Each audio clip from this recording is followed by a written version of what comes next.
नमस्कार दोस्तों, स्वागत है एक बार फिर से आपका हमारे YouTube चैनल राज कंप्यूटर स्टडी में।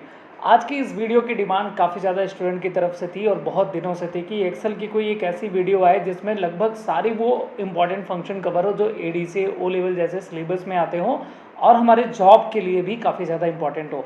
तो लीजिए, हाजिर है आज की इस वीडियो आपकी डिमांड पे, जिसमें हम इन सभी फंक्शन को बारे में सीखने वाले हैं जो बेहद ज़्यादा इंपॉर्टेंट फंक्शन है, जो एग्ज़ाम में भी आते हैं हमारे O level triple C ADC के एग्ज़ाम में, या फिर अगर हम अपना कोई डेटा हैंडल करना चाहते हैं, हम कहीं पे जॉब कर रहे हैं तो जॉब के लिए भी ये सारे फंक्शन जो होंगे ये बहुत ही ज़्यादा इंपॉर्टेंट फंक्शन है। और अगर आप डीएफए अकाउंटिंग वगैरह के कोर्स भी करते हैं तो ये सारे फंक्शन आपको पढ़ने हैं और आपका सारा फंक्शन हमने एक ही वीडियो में कवर कर दिया। वीडियो को लास्ट तक जरूर देखें और कमेंट करके बताएं कि आपको ये वीडियो कैसी लगी।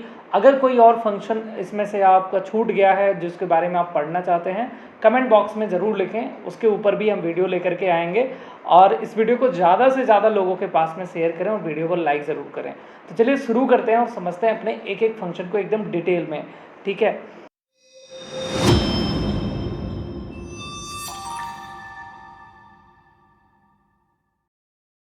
तो दोस्तों आज की इस वीडियो में आगे बढ़ने से पहले मैं बता दूं कि इसमें से बहुत सारे फंक्शन ऐसे हैं जिनके ऊपर मैं ऑलरेडी वीडियो बना चुका हूं, लेकिन फिर भी आज की इस वीडियो में हम पूरी तरीके से फिर से कवर करेंगे। ठीक है, तो सबसे पहले हम उन फंक्शन को डिस्कस करने वाले हैं। अब जिस तरीके से लिखा है ज़रूरी नहीं है कि हम इसको बिल्कुल उसी सीरीज़ में पढ़ें। देखो यहाँ पे हमने क्या किया है कि ये कैटेगरी का नाम लिख दिया है कि ठीक है, जैसे ये फंक्शन, तो ये फंक्शन किस कैटेगरी में आते हैं। जैसे ये फाइनेंशियल की कैटेगरी में आता है, ये जो फंक्शन है ये लॉजिकल की कैटेगरी में आता है। अगर आप कैल्क पढ़ रहे हैं, ठीक है, या फिर आप एक्सेल पे काम करते हैं तो आपको इस तरीके की कैटेगरी दिखती है। ठीक है, सेम ऐसे ही कैटेगरी आपके कैल्क सॉफ्टवेयर में दिखाई देती है जो ओ लेवल और ट्रिपल सी स्टूडेंट हैं। तो वहाँ पे कैटेगरी के अंतर्गत अलग अलग इस तरीके के फंक्शन आते हैं। बहुत सारे फंक्शन होते हैं जिस पे बहुत सारे लोग अपना काम करते हैं। ये फंक्शन वो हैं जो आपके O level, triple C, ADC, DFA इन सब कोर्सेज में आते हैं और आपके जॉब के लिए इम्पॉर्टेंट है। तो हम शुरुआत करने वाले हैं। चलिए सबसे पहले इन फंक्शन को समझते हैं कि पीएमटी, आईपीएमटी और पीपीएमटी फंक्शन क्या होता है, जो कि हमारा फाइनेंशियल रिलेटेड फंक्शन है। तो हमने यहाँ पे कुछ छोटा सा डेटा भी बना रखा है इन फंक्शन को समझने के लिए और इन्हीं के ऊपर हम अप्लाई करके देखेंगे। ठीक है, तो चलिए देखते हैं यहाँ पे कि कैसे हमारा ये पीएमटी यानी पेमेंट फंक्शन काम करता है। देखिए, जैसे अगर यहाँ पे हमने लिया हुआ है एक डेटा जहाँ पे हमने नाम लिखा है और नाम लिखने के बाद हमने लोन का अमाउंट लिखा है, फिर वो लोन कितने मतलब इंटरेस्ट पे मिला है उसको लिखा गया है, और यहाँ पीरियड लिखा है कि वो जो लोन है वो कितने महीने के लिए। चलो अब मैं यहाँ पे ना सब 12-12 हो गया है तो मैं पीरियड लिखता हूँ और ईयर के फॉर्म में लिखता हूँ। जैसे 5 साल के लिए, 4 साल के लिए, 6 साल के लिए, 5 साल हो गया, ये भी हमारा 6 साल हो गया। तो ये ईयर में यहाँ पे पीरियड लिख दिए गए हैं कि ये जो लोन चुकता करना है वो 5, 4, 6 इस तरीके से इतने सालों में चुकता करना है। अब बारी यह है हमें ये समझना है कि पीएमटी फंक्शन क्या होता है। देखो, पीएमटी फंक्शन तब काम में आता है जब हमें ईएमआई कैलकुलेट करनी हो। अगर हमने कोई इंटरेस्ट मतलब लोन ले रखा है, या हमने ईएमआई पे कोई प्रोडक्ट ले रखा है और हमें पता करना है कि हमें मंथली ईएमआई कितनी भरनी पड़ेगी, तो ऐसे में हम यूज करते हैं यहाँ पे पीएमटी नाम का फंक्शन। तो मैं यहाँ पे लिख देता हूँ पीएमटी फंक्शन। ठीक है, अब पीएमटी फंक्शन को जब हम लगाएंगे, जब आप कोई भी फंक्शन लगाओ सबसे पहले आप इक्वल टू लगाओगे और अपने फंक्शन को लिखोगे। ठीक है, फंक्शन लिखने के बाद में आपको ब्रैकेट ओपन करना है और ब्रैकेट ओपन करने पे आप देखेंगे कि यहाँ पे आपको दिखाए जाते हैं कुछ सिंटेक्स।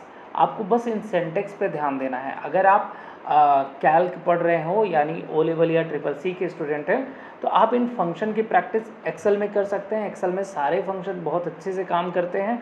और दूसरी बात यह है कि एक्सेल के अंदर आपको ये जो सिंटेक्स नज़र आते हैं ना, ये बहुत ही सिंपल शब्दों में लिखे गए होते हैं। आपको कैल्क में थोड़ा सा बजाऊ टाइप का लगता है, आप फंक्शन को वहाँ पे यहाँ पे कहीं पे भी प्रैक्टिस कर सकते हो। ठीक है, तो चलिए अब पीएमटी फंक्शन जब हमने लगाया तो हमसे पूछा यहाँ पे रेट। मान लीजिए कि हमने लोन अमाउंट इतना लिया है, ठीक है, और रेट इतना परसेंट इंटरेस्ट रेट लगा है, 5 साल में भरना है, और जो ईएमआई मुझे कैलकुलेट करनी है वो मंथली कैलकुलेट करनी है कि मंथली अगर मैं भरूंगा 5 साल तक तो टोटल ईएमआई जो मेरी मंथली आएगी वो कितनी आएगी, ठीक है। तो उसके लिए हम पीएमटी फंक्शन लगा रहे हैं।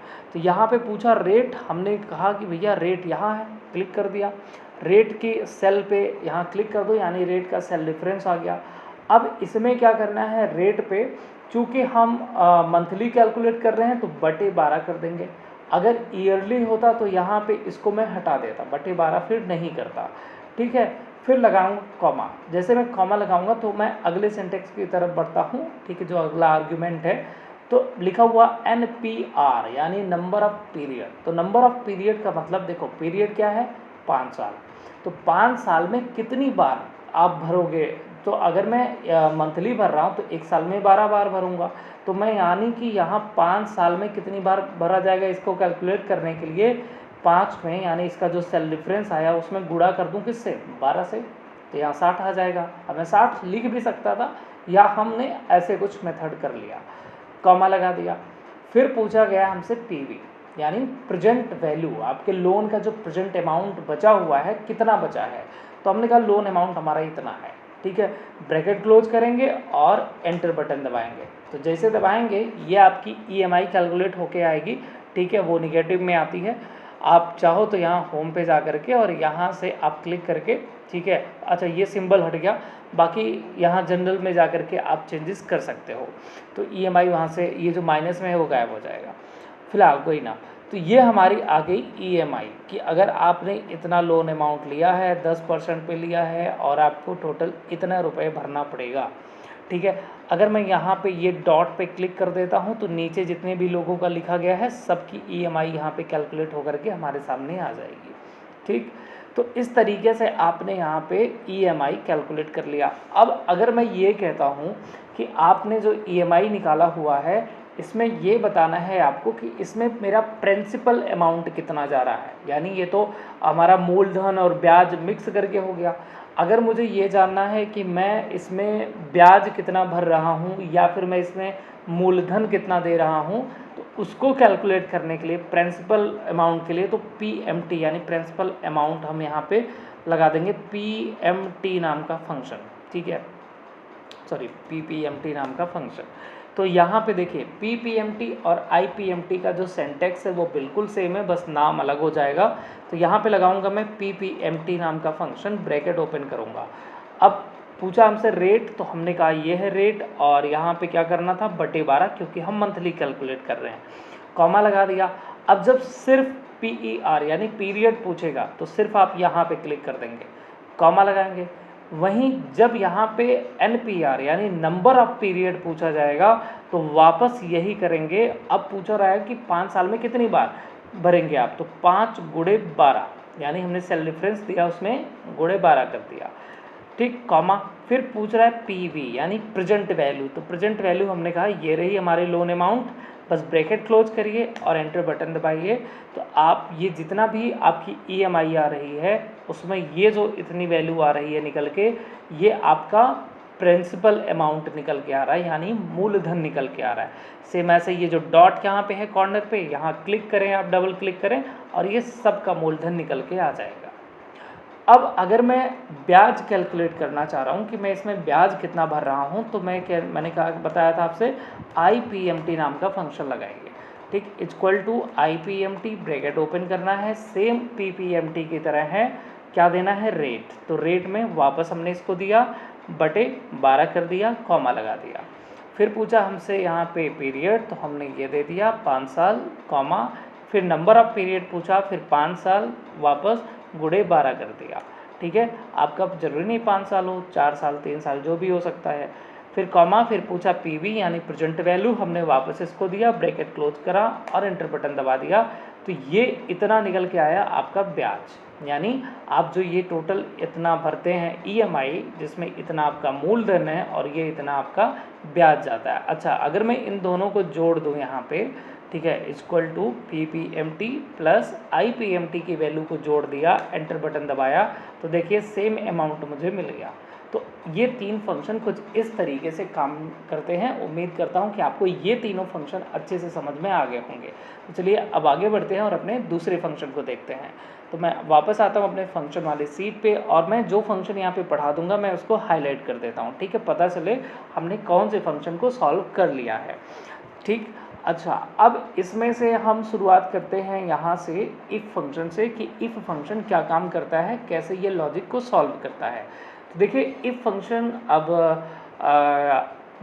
मैं यहाँ पे एक बार इसका इंट्रोडक्शन दे देता हूँ पहले कि इफ़ फंक्शन काम क्या करता है। ठीक, देखो इफ़ जो फंक्शन होता है इसका काम होता है कंडीशन को सॉल्व करना। किसी भी प्रकार की कंडीशन को अगर सॉल्व करना है, कंडीशन के बेस पे कोई चीज़ रिजल्ट दिखाना है तो इफ़ नाम का फंक्शन लगाया जाता है। अब इफ़ फंक्शन को मैं यहाँ पे लिख रहा हूँ इफ़, ठीक है, यहीं पे लिख देता हूँ, एक ही में मैं लगाते चलता हूँ सब कुछ। तो इफ़ फंक्शन अब देखना किस तरीके से काम करेगा, क्या उसकी कंडीशन होती है। अब जैसे एक हम सिनेरियो लेकर के चलते हैं। मान लीजिए कि मैंने आपसे कहा कि ये यहाँ पे एक सेल है, इस सेल के अंदर मैं कोई भी वैल्यू डालूँगा, ठीक है, आपको बताना है कि वो वैल्यू पॉजिटिव है कि नेगेटिव है। ठीक है, पॉजिटिव या नेगेटिव, मैं कोई भी नंबर डालूँ आपको सामने वाली सेल में पॉजिटिव और नेगेटिव की जांच करके बताना है। तो यहाँ इफ़ फंक्शन कैसे काम करेगा, हम जब इक्वल टू इफ़ लगाते हैं तो इफ़ के अंदर 3 पैरामीटर होते हैं। सबसे पहले देखो मैं ऐसे लिख देता हूँ, इसके सिंटैक्स को सिंपल, लॉजिक देना होता है और जब लॉजिक की जांच की जाएगी, जब लॉजिक सही होता है तो फिर क्या रिजल्ट आना चाहिए, ट्रू वैल्यू बताना होता है।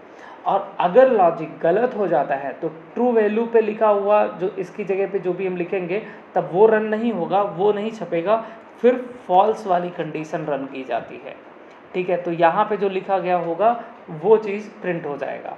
ठीक, तो ये चीज़ ध्यान दीजिएगा, सबसे पहले लॉजिक, फिर ट्रू, यानी कंडीशन के ट्रू होने पे क्या आएगा वो मैं यहाँ लिखूँगा ट्रू की पोजीशन पे, और कंडीशन अगर गलत हो जाती है, फॉल्स हो जाती है, तो यहाँ पे क्या होगा। अब जैसे हमने कहा मैं यहाँ पे कोई भी नंबर लिखूँगा, अब या तो नंबर पॉजिटिव है या तो निगेटिव है, इसकी जांच करनी है। तो मैं यहाँ पे ब्रैकेट ओपन करके लॉजिक देना है। तो लॉजिक देने के लिए हम क्या करते हैं, अपने लॉजिकल ऑपरेटर जैसे कि greater than, less than, equal to, इन सिंबल्स का हम यूज करते हैं, है ना, तभी तो हम लॉजिक दे पाएंगे। तो यहाँ पे लॉजिक पूछा, हमने कहा जी देखो यहाँ पे एक सेल है, ठीक है, सेल है यहाँ पे, इस सेल के अंदर जो भी वैल्यू हो चेक करनी है क्या वो वैल्यू ग्रेटर देन है, ठीक है, किससे, ज़ीरो से, ग्रेटर देन किससे, जीरो से।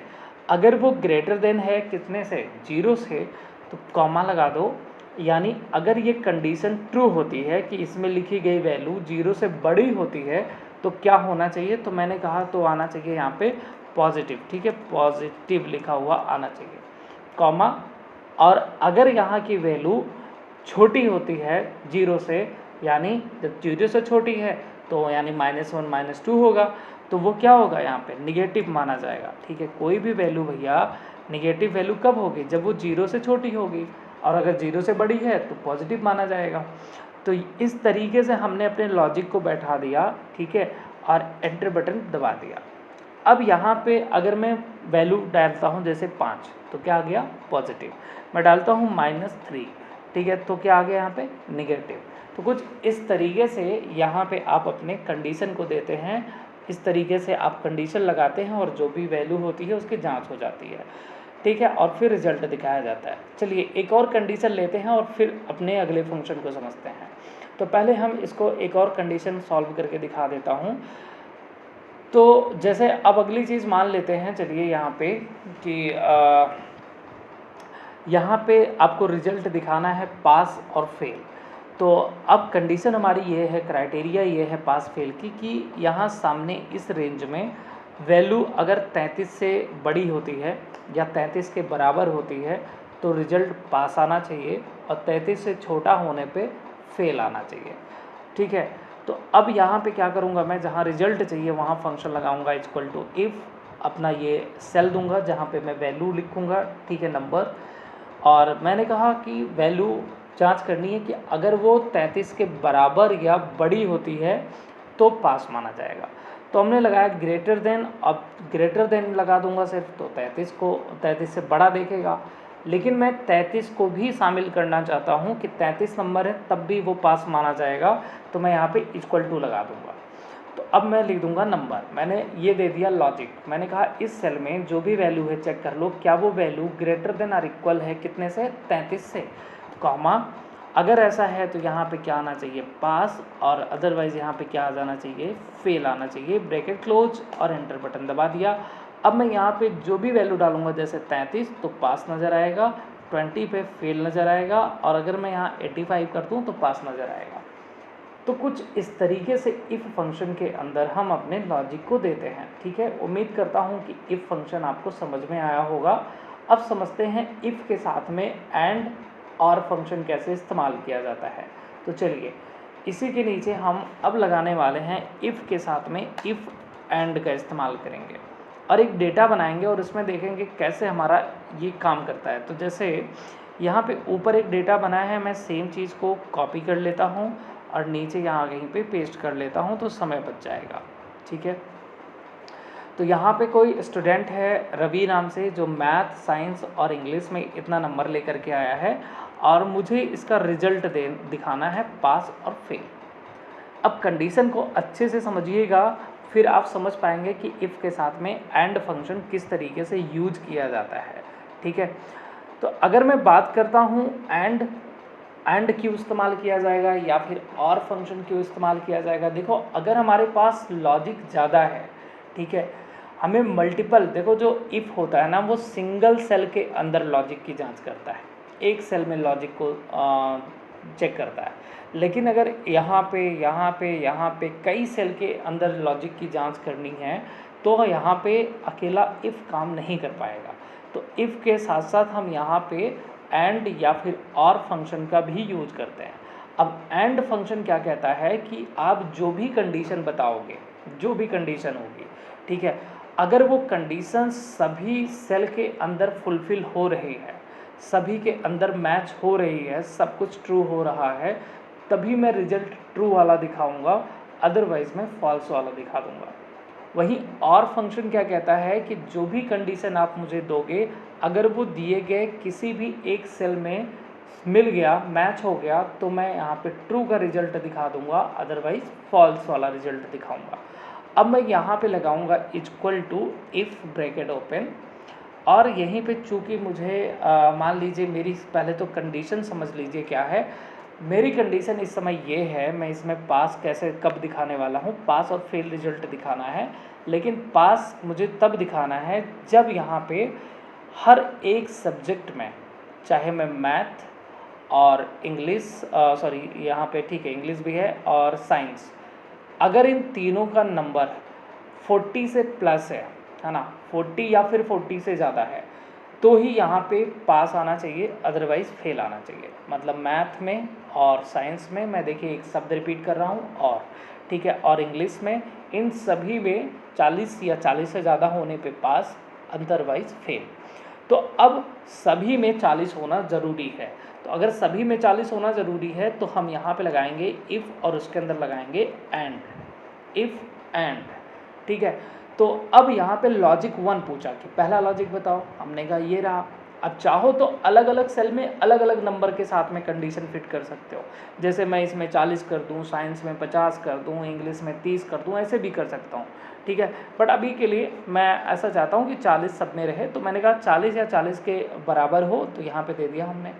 इसको देने के बाद में फिर लगाओगे आप कॉमा, कॉमा लगाते ही पूछेगा अगला लॉजिक, तो अब मैंने कहा कि ये वाला सेल है, इसमें भी चेक करो क्या वैल्यू बड़ी है या बराबर है, कितने से, 40 से।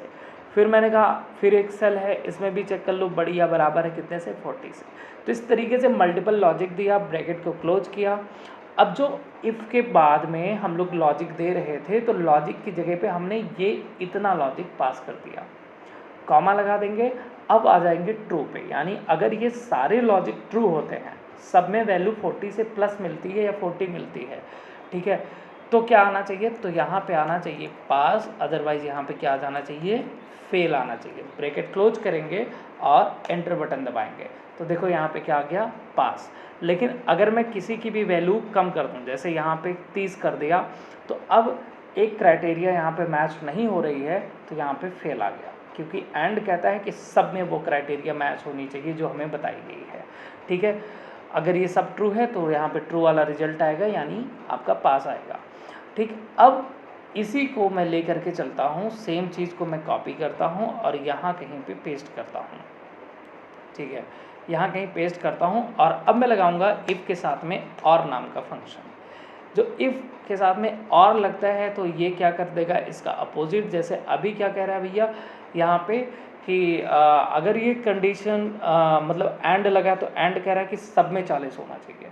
लेकिन अगर यही कंडीशन ऐसी होती कि चलो किसी एक में भी अगर स्टूडेंट 40 से ऊपर नंबर पाया है, ठीक है, या 40 पाया है, तो पास माना जाएगा किसी भी एक में।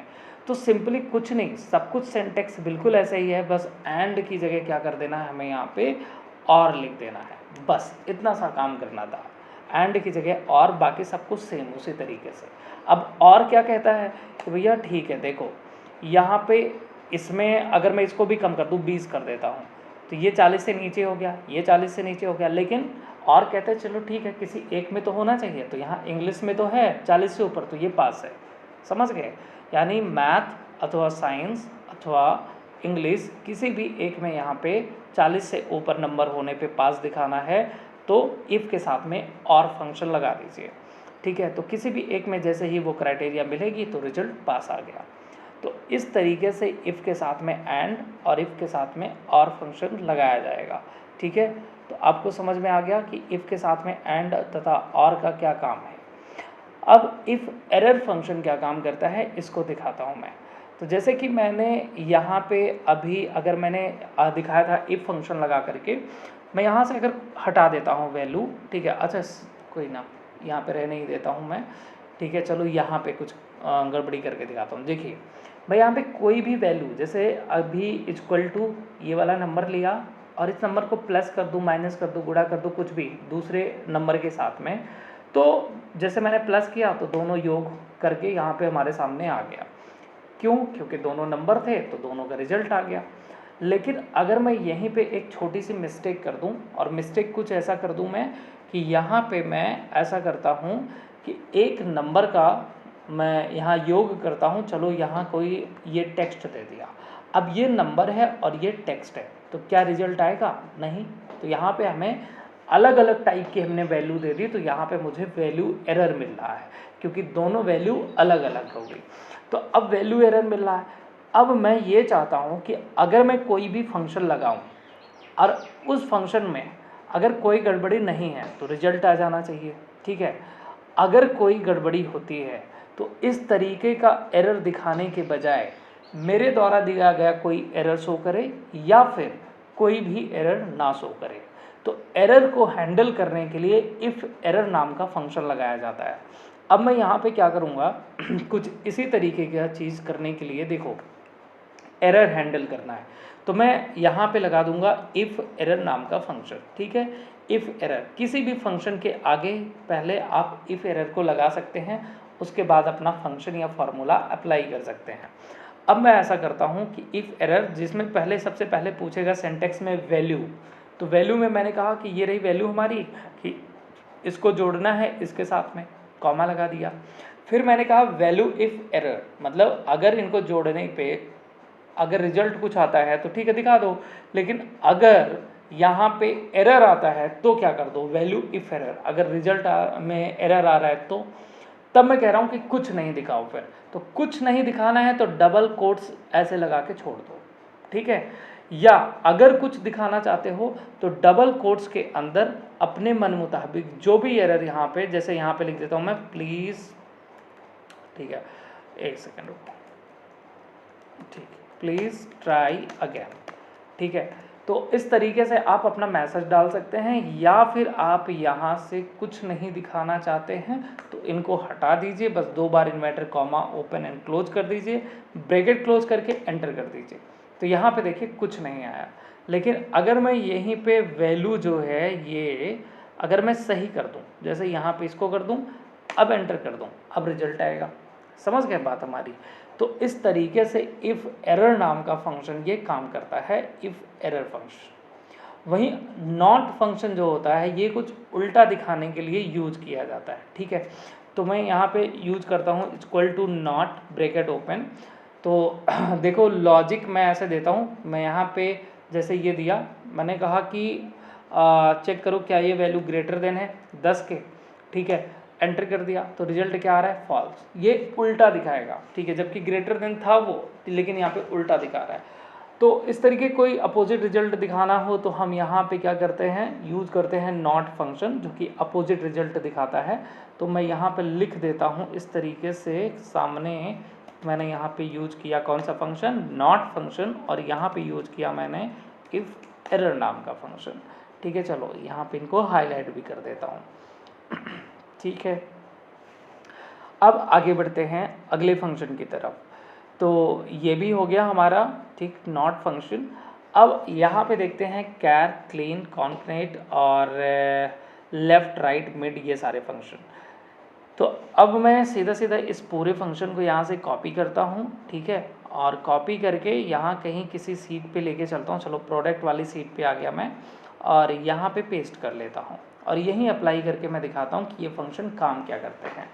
तो जैसे कि यहाँ पे कैर नाम का फंक्शन है, कैर फंक्शन का काम होता है कुछ कैरेक्टर, कुछ स्पेशल कैरेक्टर इंसर्ट करना। तो जैसे अगर मैं इस तरीके से लिखूँ इक्वल टू कैर और ब्रैकेट ओपन करूँ, अब इसमें मैं कुछ नंबर डालूंगा। जैसे मैं यहाँ पे 9 लिख रहा हूँ, ब्रैकेट ओपन एंड क्लोज कर रहा हूँ, तो अभी इसमें खाली स्पेस प्रिंट कर दिया इसने। अगर मैं यहीं पे 99 लिख दूँ, कोई भी नंबर आप डाल के देख सकते हैं, तो 99 पे देखिए सी आ रहा है, ठीक है। अगर मैं यहाँ पे कुछ और लिख दूँ, जैसे 89 लिख दूँ, तो 89 पे वाई आ रहा है। तो आप कुछ भी यहाँ पे अपना एक कोई कैरेक्टर डाल करके प्रिंट करके देख सकते हैं, ठीक है। तो ये जब भी आप कोई नंबर डालेंगे तो उस नंबर पे ये आपको कोई ना कोई सिंबल इस तरीके से इंसर्ट करके देगा। ये है आपका कैर फंक्शन। क्लीन फंक्शन जो स्पेशल कैरेक्टर्स होते हैं, उन स्पेशल कैरेक्टर को डिलीट करने के लिए होता है क्लीन फंक्शन। जैसे अभी मैं यहाँ पे क्लीन फंक्शन लगाऊँ, ब्रैकेट ओपन कर दूँ, और मैं यहाँ का ये जो सेल में स्पेशल कैरेक्टर आ रहा है, फिलहाल इसको तो नहीं रिमूव करेगा, ये एंटर कर दूँ तो सेम रिजल्ट आ रहा है, क्योंकि ये अभी स्पेशल कैरेक्टर इसको नहीं मान रहा। लेकिन मैं अगर यहीं कहीं पे कुछ ऐसे कैरेक्टर ले आऊँ, जैसे ये देखो 25 पे मुझे इस टाइप का कोई कैरेक्टर मिला जो नॉन प्रिंटेबल कैरेक्टर्स होते हैं, ठीक है, इस तरीके का कोई कैरेक्टर, तो क्लीन फंक्शन ने यहाँ पे क्लीन कर दिया, मतलब इसको प्रिंट नहीं किया है, हटा दिया है, क्लीन कर दिया है, ठीक है। अब बात करते हैं कॉन्कनेट फंक्शन की। तो ये फंक्शन का काम होता है कि दो वैल्यू को आपस में जोड़ना। जैसे टेक्स्ट वन में मैंने इसको लिया, कॉमा लगा दिया, फिर पूछ रहा है टेक्स्ट टू को मान लो मैंने इसको दे दिया, ब्रैकेट क्लोज करके एंटर बटन दबाएंगे तो यहाँ पे ये दोनों कुछ इस तरीके से मिल जाएंगे। कई बार ऐसा डेटा होता है ना कि फर्स्ट नेम, लास्ट नेम, और मैंने कहा अब एक कॉलम में फुल नेम लिखना है, तो फर्स्ट नेम, अच्छा बीच में मैं चाहता था कि थोड़ा स्पेस आए, तो मैं ऐसा कर सकता हूँ यहाँ पे कि जब ये मेरे से पूछा टेक्स्ट टू, तो मैं इस तरीके से डबल इन्वर्टर कॉमा डाल दूँ, ठीक है, स्पेस दे करके फिर कॉमा लगा दूँ, और फिर टेक्स्ट थ्री में मैं इस टेक्स्ट को दे दूँ, ब्रैकेट क्लोज कर दूँ, ठीक। तो आ गया आपका ऐसे। तो इस तरीके से फर्स्ट नेम और लास्ट नेम को जोड़ के एक फाइनल सेल में दिखा सकते हैं फुल नेम के तौर पे। तो कॉन्कनेट फंक्शन दो टेक्स्ट को आपस में ज्वाइन करके एक साथ रखने में मदद करता है। लेफ्ट फंक्शन और राइट फंक्शन और मिड फंक्शन जो हैं, इन फंक्शन का काम होता है सेल में से कुछ वैल्यू को निकालना, ठीक है, कुछ कैरेक्टर्स को निकाल के अलग करना।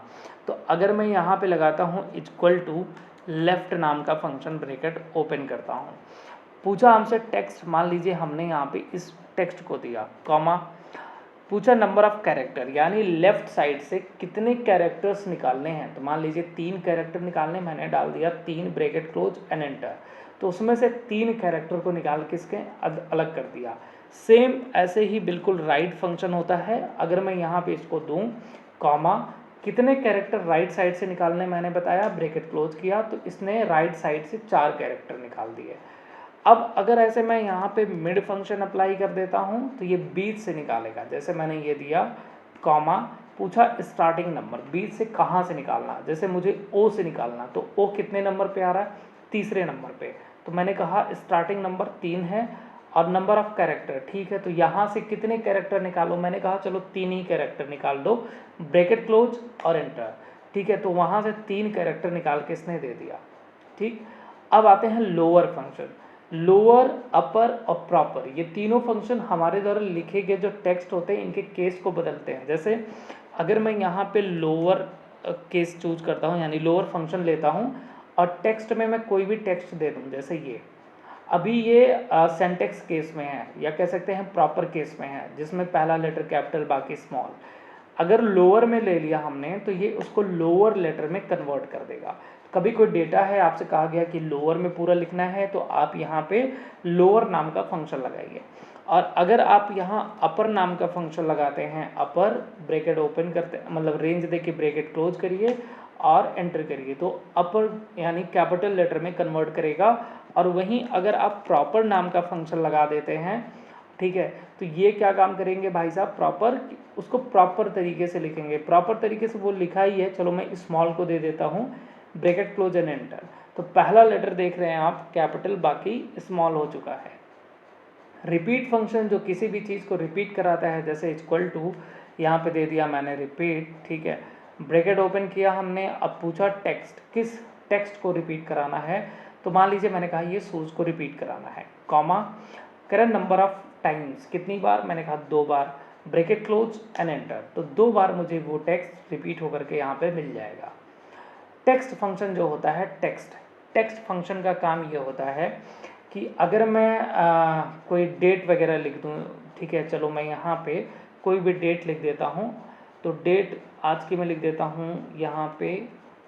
अब मैं कहता हूँ कि चलो इस सेल में जो भी डेट लिखी जाए, ठीक है, उस डेट पे कौन सा दिन है वो पता चलना चाहिए, तो मैं यहाँ पे लगा दूंगा टेक्स्ट नाम का फंक्शन, ब्रैकेट ओपन करूँगा, वैल्यू में मैंने इसको दिया कॉमा, पूछा फॉर्मेट टेक्स्ट, जो डेट निकल के आएगा, तो अब जैसे लिखते हैं ना संडे, पूरा संडे लिख दिया, या फिर SUN शॉर्ट में लिख दिया।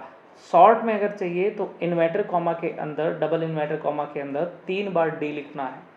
फुल में चाहिए तो 4 बार डी लिखना है, डबल इन्वर्टर कॉमा क्लोज और एंटर। तो यहाँ पे आएगा संडे। जो भी यहाँ पे आप डेट लिखेंगे तुरंत यहाँ पे दिखा देगा उस डेट को कौन सा दिन था, ठीक है। सर्च नाम का फंक्शन जो है, अब ये वैल्यू को सर्च करने के लिए होता है। फॉर एग्जांपल जैसे मैंने बस इतने को कॉपी करके कहीं अलग से पेस्ट कर लेता हूँ, सिर्फ इतने में अप्लाई करके दिखाता हूँ आपको, ठीक है। तो यहाँ पे मैंने एक डेटा छोटा सा ले लिया है कुछ इस तरीके से, चलो बल्कि मैं यहाँ से हटा के एक नए सीट पे ले लेता हूँ, ठीक है, ओके, यहाँ पे आ गया। अब मान लीजिए कि आपने इस तरीके से कोई डेटा बनाया, मैंने छोटा लिया, आप बड़ा सा कोई डेटा बना लीजिएगा। मैंने कहा कुछ एक ऐसा इसमें सिस्टम लगा दो कि मैं कोई भी चीज़ अगर टाइप करूँ तो वो चीज़ तुरंत हाईलाइट हो जानी चाहिए, ठीक है। फॉर एग्जांपल कि मैंने यहाँ पे एक सेल लिया, ठीक, जैसे इस सेल को अभी के लिए मैं हाईलाइट कर देता हूँ ताकि पता चले कौन सा सेल में मैं लिखने वाला हूँ, ठीक। हाईलाइट नहीं करो तो तब भी काम चलता। अब देखना सर्च फंक्शन कैसे, मैं कहाँ से अप्लाई कर रहा हूँ, क्या मेथड है। तो मैंने इस चीज़ को पूरा सेलेक्ट किया, यानी ये जो पूरा टेबल हमने बना रखा है, इस पूरे टेबल को सेलेक्ट करना है। सेलेक्ट करने के बाद कंडीशनल फॉर्मेटिंग में चले जाना, ठीक है, कंडीशनल फॉर्मेटिंग में जा करके क्लिक करना है, ठीक। और यहाँ पे एक ऑप्शन मिलता है न्यू रूल के नाम से, न्यू रूल, यहाँ क्लिक करना है न्यू रूल पे, और यहाँ पे use a formula to determine which cell to format पे क्लिक कर देना है, और यहाँ पे अप्लाई करना है इक्वल टू सर्च नाम का फंक्शन। सर्च नाम का फंक्शन लगाने के बाद में अब आपको जो सबसे पहली वैल्यू देनी है, याद रखना डेटा सेलेक्ट करके हमने किया है काम, ठीक है। तो सबसे पहले आपसे क्राइटेरिया पूछता है, क्राइटेरिया देनी होती है। तो मैं यहाँ से ये जो हमने ये हाईलाइट कर रखा था, मैं यहाँ से एक सेल ले लेता हूँ, मतलब इस सेल में मैं जो भी लिखूँगा ना उसको यहाँ पे ये हाईलाइट कर देगा, सेलेक्ट कर लेगा। तो इसको देने के बाद में कॉमा लगा देना है, ठीक है, इसकी रेंज देने के बाद में कॉमा लगाएंगे, और कॉमा लगाने के बाद देखिए कुछ इस तरीके से, ठीक है, यहाँ पे ऐसे देना है। कॉमा लगाने के बाद अब क्या करना है, जो भी आपका डेटाबेस है उस डेटाबेस का ये जो सेल है, स्टार्टिंग सेल, यहाँ पे क्लिक करना है। क्लिक करने के बाद उसकी रेंज यहाँ पे आ जाएगी, आपके सामने उसकी रेंज दिखाई देगी कुछ ऐसे, इसमें ए जो कॉलम को दिखा रहा है और 1 जो कि रो को दिखा रहा है, उन दोनों के सामने डॉलर का निशान है। डॉलर यानी उसने लॉक कर दिया है, हमारे सेल के रेफरेंस को लॉक कर दिया है। हमें क्या करना है, यहाँ पे ये जो 1 यानी रो है इसको अनलॉक करना है। तो इसके सामने क्लिक करा और क्लिक करने के बाद इस डॉलर को हटा दिया, बस इसके सामने वाले डॉलर को हटाना है। अब याद रखना यही मेथड आपको आगे रिपीट करते चलना है। डॉलर हटाइए और एंड का साइन लगाइए, यही इतना मेथड रिपीट होता चला जाएगा। इतना करने के बाद अपने से यहाँ डेटा पे आइए और ये जो अगला वाला कॉलम है उसके फील्ड पे क्लिक करेंगे। स्टार्टिंग में यहाँ क्लिक करा, क्लिक करने के बाद देखेंगे आपकी यहाँ पे वापस आपके सामने कुछ इस तरीके से फिर से वो चीज़ आई है। फिर से हम यहाँ पे इसको अनलॉक करेंगे और आगे एंड का निशान लगाएंगे। एंड जो कि कॉन्कनेट करता है, एक साथ रखता है, ठीक है। अब यहाँ पे वापस आएंगे और अपने अगले वाले सेल पे जाएंगे और फिर से यहाँ से इसको अनलॉक करेंगे। ऐसे जितने कॉलम है सबको करते चले जाओ। करने के बाद लास्ट में ब्रैकेट को क्लोज करो और यहाँ पे अब यहाँ अभी देखो सेल को अब हम डिज़ाइन करेंगे कि किस तरीके से वो इस फॉर्मेट करेगा, उसको हाईलाइट करेगा। तो फॉर्मेट पे क्लिक कर देना। फॉर्मेट पे क्लिक करने के बाद अब यहाँ पे पूछ रहे फॉन्ट, आपका फॉन्ट कैसा दिखेगा। मैंने कहा बोल्ड दिखेगा और यहाँ से वाइट कलर में दिखेगा। फिल पे जाके क्लिक करता हूँ, मैंने कहा हमारा जो होगा यह बिल्कुल रेड कलर में होगा एंड ओके कर दो। तो ऐसे फॉर्मेट यहाँ दिखेगा। फिर ओके करते ही ये पूरी चीज़ हाईलाइट हो जाएगी। अगर हो गई तो यानी फंक्शन आपने सही लगाया। अब अगर मैं कहता हूँ कि मोबाइल की डिटेल भैया हमें देखनी है, तो मोबाइल देखो, मोबाइल की डिटेल्स हाईलाइट हो गई। अगर मैं यहाँ पे कहता हूँ, ठीक है, इस जगह पे कि इलेक्ट्रॉनिक्स वाले जो भी हैं प्रोडक्ट हमारे, ठीक है, तो देखो इलेक्ट्रॉनिक्स जहाँ था वो उनको ले लिया। फिर मैंने कहा शूज़, तो शूज़ वाले डेटा को इसने हाईलाइट कर दिया। ये है सर्च फंक्शन का कमाल। कुछ इस तरीके से आपके सर्च फंक्शन काम करते हैं। तो उम्मीद करता हूँ कि ये भी कैटेगरी के फंक्शन आपको अच्छे से समझ में आ गया होगा। इतना समझ में आया तो प्लीज़ वीडियो को लाइक ज़रूर करें। अब बारी है डेट एंड टाइम से रिलेटेड फंक्शन को देखने की। तो सबसे पहले हम समझते हैं यहाँ डेट फंक्शन क्या काम करता है, फिर डेज 360 वगैरह वगैरह। तो चलिए इनको कॉपी करते हैं। इनको भी मैं किसी सीट पे लेके चलता हूँ और यहाँ पे पेस्ट कर देता हूँ। अब समझते हैं डेट फंक्शन। देखिए कई बार ऐसा होता है कि कुछ ऐसे डेटा होते हैं जहाँ पे कुछ इस तरीके से अलग अलग चीज़ें लिखी गई होती है। जैसे मंथ यहाँ पे लिख दिया, ठीक है, ईयर यहाँ कहीं लिख दिया, ठीक, डे यहाँ कहीं लिख दिया। ऐसे उट पटांग तरीके से डेटा बना होता है, ठीक। जैसे मंथ में डाल दिया 7, ईयर में डाल दिया यहाँ पे 2025, डे में डाल दिया 4। अब अगर अलग अलग चीज़ें हैं और आपसे कहा गया कि कुछ ऐसा अलग अलग जो दिख रहा है एक कॉलम में, इनको एक साथ डेट के फॉर्मेट में लिखना है। तो अब प्रॉपर डेट के फॉर्मेट में लिखने के लिए हम क्या करेंगे, यहाँ पे डेट नाम का फंक्शन यूज कर सकते हैं। ब्रैकेट ओपन करेंगे, पूछेगा ईयर, हमने ईयर चूज किया। फिर पूछेगा मंथ, हमने मंथ वाला सेल चूज किया। फिर पूछता है आपसे कि डे, हमने डे वाला चूज कर लिया। ब्रैकेट क्लोज करेंगे और एंटर बटन दबाएंगे। तो आप देख पा रहे हैं यहाँ पे ये प्रॉपर डेट के फॉर्मेट में करके हमारे सामने डेटा को दे दिया है। तो डेट फंक्शन का यूज इस तरीके से किया जाता है। वहीं अगर हम बात करते हैं डेज 360 फंक्शन की, तो ये 2 दिनों की संख्या को 2 दिन के मतलब जो डेट हैं, जैसे 4/7/2025 में लेता हूँ और वहीं नीचे मैं आज की डेट लिखता हूँ 27/7/2025। मैंने कहा इन दोनों दिनों के जो डेट दी गई हैं इनके बीच कितने दिन आ रहे हैं वो दिन की संख्या बतानी है। तो मैं डेज 360 नाम का फंक्शन यूज करूँगा। स्टार्टिंग डेट पूछेगा, मैं इसको देता हूँ कॉमा। एंड डेट पूछा, मैंने आज वाली डेट दिया है कॉमा। मेथड में आप 0 पास कर दीजिए ट्रू के लिए, ठीक है, और एंटर बटन दबाइए। तो जितने दिन हो रहे होंगे इनके बीच में वो दिनों की संख्या आपके सामने आ जाएगी, ठीक है। अब बात करते हैं ईओ मंथ। देखिए ये जो फंक्शन है आपका, ये मंथ के अगले मंथ या लास्ट मंथ के, ठीक है, आगे या पीछे जो भी डेट हम देंगे उस मंथ के लास्ट डेट को ये दिखाने का काम करता है। जैसे यहाँ पे मैं चूज़ करता हूँ इस तरीके से कि equal to EO month, bracket open, double inverted comma में मैं आज की पहले डेट डालूंगा, ठीक है। जैसे मैं लिखता हूँ 27/7/2025। कॉमा, इसके बाद पूछा मंथ। अब अगर हम प्लस में वैल्यू डालते हैं, जैसे मैं कर दूं +1, तो आगे की डेट दिखाएगा, आगे के महीने के लास्ट डेट दिखाएगा, लास्ट को ही दिखाता है। माइनस में कर दूंगा तो पीछे के मंथ के लास्ट डेट दिखाएगा, जो पिछला 1 मंथ था। ठीक है, ब्रैकेट क्लोज करके एंटर बटन दबाऊंगा तो अभी ये कुछ ऐसे शो कर रहा है। मैं यहाँ से जा करके, ठीक है, ये जो जनरल मैं यहाँ से डेट चूज कर लूँगा, डेट ले करके ओके कर दूंगा। ठीक है, तो ये देखो आ गया 31/8/2025। समझ गए। अगर मैं यहीं पे अगर मैं वैल्यू को क्या कर दूं, माइनस में कर दूं, तो ये पिछले महीने में चला जाएगा, पिछले महीने की लास्ट डेट को दिखाएगा। तो जो भी डालेंगे आप, ठीक है, तो याद रखना, अगर आप पॉजिटिव में नंबर डाल रहे हो और जो भी नंबर डालोगे 1 2 3, तो उस मंथ के लास्ट डेट पे दिखाएगा आगे, और अगर माइनस में है तो पिछले उस मंथ के लास्ट डेट को दिखा देगा।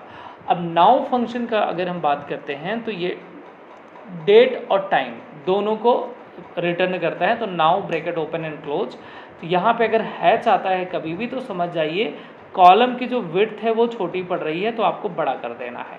तो यहाँ पे डेट और टाइम दोनों को दिखा देगा। टुडे फंक्शन अगर मैं अप्लाई करता हूँ तो टुडे फंक्शन का काम सिर्फ और सिर्फ डेट को दिखाना है, और टुडे फंक्शन हमारा डेट को दिखा दिया। ठीक है, तो इस तरीके से ये फंक्शन आपके जो डेट से रिलेटेड थे वो भी हमने कंप्लीट करा। ठीक है, उम्मीद करता हूँ कि ये सारे फंक्शन आसानी से समझ में आ रहे होंगे। अब समझते हैं H lookup V lookup function को, कि ये सारे फंक्शन क्या काम करते हैं। तो चलिए एक छोटा सा डेटा, इस डेटा के अंदर हम इनको अप्लाई करके देखेंगे। तो मैं इसको यहाँ पे लिख देता हूँ कि कौन कौन से फंक्शन हम पढ़ने वाले हैं। तो छोटा सा डेटा मैंने जानबूझ के लिया ताकि आसानी से समझ में आए। देखो, पहले हम समझ लेते हैं एच लुकअप फंक्शन। तो एच लुकअप फंक्शन, अगर हमारा डेटा ऐसे है तो पहले हम इसको कॉपी करके, ठीक है, और यहाँ पे जाएंगे पेस्ट में। पेस्ट के अंदर यहाँ पे एक ऑप्शन मिलता है ट्रांसपोज। ठीक, तो अब हमारा डेटा इस तरीके से हो गया। ऐसे डेटा है तो एच लुकअप लगेगा, और इस तरीके से डेटा है तो आपका वी लुकअप लगेगा। ठीक है, लगाने का तरीका बिल्कुल सेम है। ठीक, बस सिर्फ कीवर्ड बदल जाएगा, एच की जगह वी हो जाएगा, बस यही अंतर है। चलो, तो यहाँ पे एच लुकअप है तो मैं एच लुकअप लगा के दिखाता हूँ। जैसे मैं इस पूरे को सेलेक्ट करता हूँ। अच्छा, इनका काम क्या है, एच लुकअप वी लुकअप, इनका काम क्या है? इनका काम होता है कि डेटाबेस में से अगर कोई बोल दिया जाए, जैसे यहाँ पे ये डेटा बना हुआ है, यहाँ पे प्रोडक्ट आईडी दी गई है और फिर यहाँ पे उनकी डिटेल है। तो मेरे से कहा गया कि भैया प्रोडक्ट आईडी इतनी है और इस प्रोडक्ट की पूरी इन्फॉर्मेशन दिखाओ। तो अगर ऐसे दिखाना है, प्रोडक्ट आईडी बोली गई और उसकी पूरी इन्फॉर्मेशन को दिखाना है, तो हम यहाँ पे वी लुकअप या फिर एच लुकअप फंक्शन यूज करते हैं कि अगर हमें कुछ डिटेल बोली गई और उस डिटेल के हिसाब से पूरी इन्फॉर्मेशन दिखा देनी है। ठीक है, यानी डेटाबेस में से रिकॉर्ड निकाल के दिखाना है, तो हम V lookup H lookup function इस्तेमाल करते हैं। अब मैं इसको कैसे यूज़ कर रहा हूँ, तो मैंने अपने इस फील्ड को कॉपी किया और जहाँ पे भी रिपोर्ट चाहिए पेस्ट कर दो, जिधर भी रिपोर्ट चाहिए। अब यहाँ पे जैसे ध्यान से समझना है आपको कि इस जगह पे प्रोडक्ट आईडी में लिखूँगा और यहाँ पे मुझे रिजल्ट मिलेगा। अब इसको मैं 2 तरीके से लगाऊंगा। जैसे एक कुछ ये तरीका होगा कि यहाँ मैं प्रोडक्ट आईडी लिखूँगा, तो चलो इसको मैं छोड़ के नीचे से एक सेल नीचे से आपको लिखना है इक्वल टू एच लुकअप। ठीक है, ब्रैकेट ओपन करना है। क्या पूछा हमसे? लुकअप वैल्यू पूछा है। तो लुकअप वैल्यू में मैं जाता हूँ और लुकअप वैल्यू देखो, वो जैसे अभी क्राइटेरिया पूछता था, क्राइटेरिया देते थे। लुकअप वैल्यू यानी वो चीज़ जिसको आप ढूंढ रहे हो। अब या तो जैसे मैं प्रोडक्ट आईडी टाइप कर दूं, या फिर प्रोडक्ट आईडी जहाँ पे मैं टाइप करने वाला हूँ उसका सेल रेफरेंस दे दूं, जैसे ये। ठीक है, कॉमा लगा दीजिए। फिर क्या पूछा? Table array. टेबल एरे में आपके ये जो पूरा डेटा बना हुआ है, इस पूरे डेटाबेस को दे देना है, पूरे टेबल को दे देना है टेबल एरे में। कॉमा लगा दीजिए। आगे पूछ रहा है रो इंडेक्स नंबर। सेम ऐसे बिल्कुल वी लुकअप फंक्शन है, सेम टू सेम है, बस एच की जगह यहाँ पे वी लुकअप हो जाएगा और यहाँ रो इंडेक्स नंबर जो लिखा आ रहा है वहाँ पे कॉलम इंडेक्स नंबर आएगा। चीज़ वही है, सिंटैक्स वही है, सब कुछ वैसे ही देना है। ठीक है, और मैं चाहूँगा कि वी लुकअप आप खुद से लगाएं, और अगर नहीं लगा पाते हैं तो इसके ऊपर मेरी वीडियो है। ठीक है, इसको मैं छोड़ रहा हूँ जानबूझ के, मैं चाहता हूँ इसको ट्राई करें आप खुद से। मैंने कहा बिल्कुल सेम है ये। ठीक है, तो तो यहाँ पे पूछा रो इंडेक्स नंबर, तो रो इंडेक्स नंबर में आपको क्या करना है, यहाँ पे ये देखना है कि जिस कॉलम के आगे, ठीक है, आप फंक्शन लगा रहे हैं जिस कॉलम में, जैसे प्रोडक्ट नेम में, तो प्रोडक्ट नेम कितने नंबर रो पे आ रहा है, 1 और यहाँ नीचे 2, दूसरे नंबर रो पे यहाँ पे टाइप करेंगे 2 कॉमा, फिर लास्ट में हमेशा 0 टाइप कर देंगे, ब्रैकेट क्लोज और एंटर कर देंगे। अब जैसे यहाँ NA यानी नॉट एप्लीकेबल एरर आ रहा है, तो इफ एरर लगा सकते थे, हालांकि ये फंक्शन गलत नहीं है, सही है, अभी हमने यहाँ कोई वैल्यू नहीं दिया ना, इस वजह से ये डूब नहीं रहा।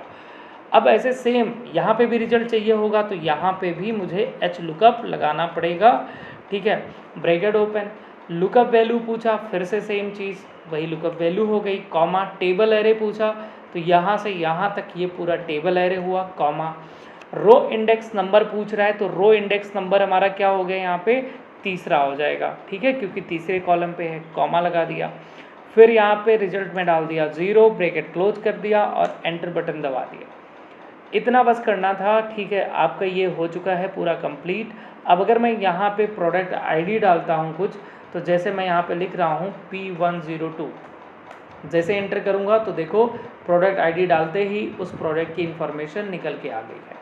तो ये आपने देखा कि इस तरीके से कुछ हमारा ये लुकअप फंक्शन काम करता है, लेकिन अभी हम एक एक सेल में जा कर के लगा रहे थे इस फंक्शन को। अगर मैं चाहता हूँ कि ऐसा कुछ करूँ कि एक ही बार में सब में लग जाए, तो दूसरा मेथड अब आप सीखिए, ठीक है, तो इसको मैं हटा रहा हूँ। अगर इतना समझ में नहीं आया, वीडियो को बैक करिए, फिर से देख लीजिए। अब देखो दूसरा मेथड, दूसरे मेथड में मैं क्या करूँगा कि शुरू से लेकर लास्ट तक मैं ऐसे सेलेक्ट कर लूँगा, ठीक है, पूरा, फिर मैं यहाँ पे फंक्शन लगाना शुरू करूँगा और जहाँ हमारी लुकअप वैल्यू थी वहीं से फंक्शन लगना शुरू हो जाएगा। मैंने लगाया =, और फिर मैं लिखूँगा एच लुकअप, ब्रैकेट ओपन किया, पूछा लुकअप वैल्यू, अब तो लुकअप वैल्यू हमारी यही है, तो मैं क्लिक तो कर नहीं पाऊँगा, तो मैं वैल्यू टाइप करूँगा सेल रेफरेंस इसका। तो देख, सेल रेफरेंस देखने के लिए आप ये देखो कौन सा कॉलम है, फिर यहाँ पे देखो इसका कौन सा रो है जिसमें आप टाइप कर रहे हो, तो ये हो जाएगा कौन सा हमारा I17, ठीक है, सॉरी 17 नहीं है, 16 है, ये 16।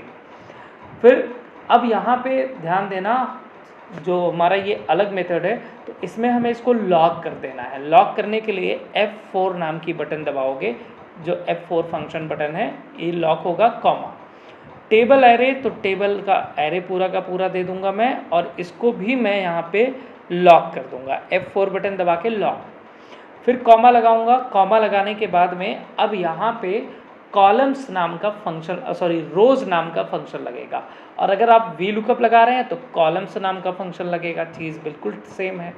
तो यहाँ पे लिखूंगा मैं रोज, ठीक है, रोज, ब्रैकेट ओपन, पूछा एरे, एरे में क्या करना है, जो आपका टेबल है और टेबल की सबसे पहली फील्ड है उस पर क्लिक करना है। क्लिक करते ही उसका सेल रेफरेंस आएगा, शिफ्ट बटन के साथ में कॉलन लगाइए, कॉलन जैसे ही लगाएंगे वो सेम रेफरेंस फिर से कॉपी हो जाएगा ऑटोमेटिक आगे।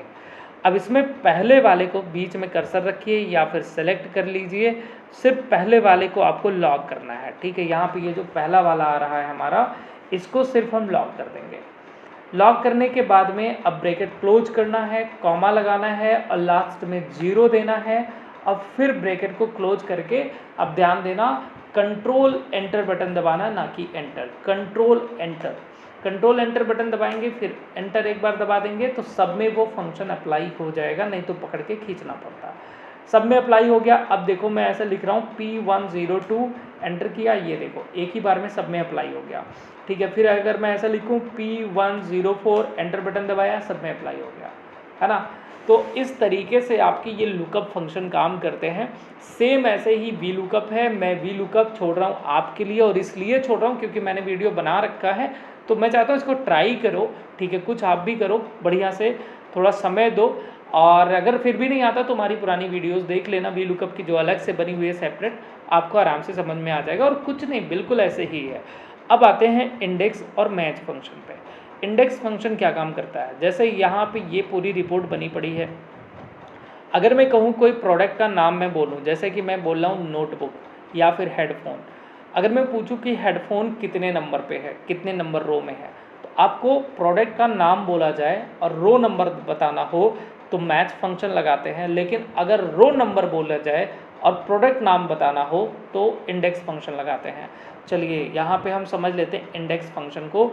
तो जैसे मैं यहाँ पे करता हूँ, ठीक, equal to index bracket open, पूछेगा एरे, तो जहाँ से आपको रिपोर्ट चाहिए, जैसे मुझे इतने में रिपोर्ट चाहिए, मैंने इतना दे दिया, ठीक, मैंने ऊपर नहीं दिया है, नहीं तो ये ऊपर से काउंट करना शुरू करेगा, तो मैंने इतना दिया, कॉमा। इसके बाद पूछा रो नंबर। अब रो नंबर चाहूँ मैं यहाँ टाइप कर दूँ या अपने हिसाब से मैं कोई एक सेल बना दूँ जिसमें मैं रो नंबर टाइप करूँगा और एंटर कर दूँ।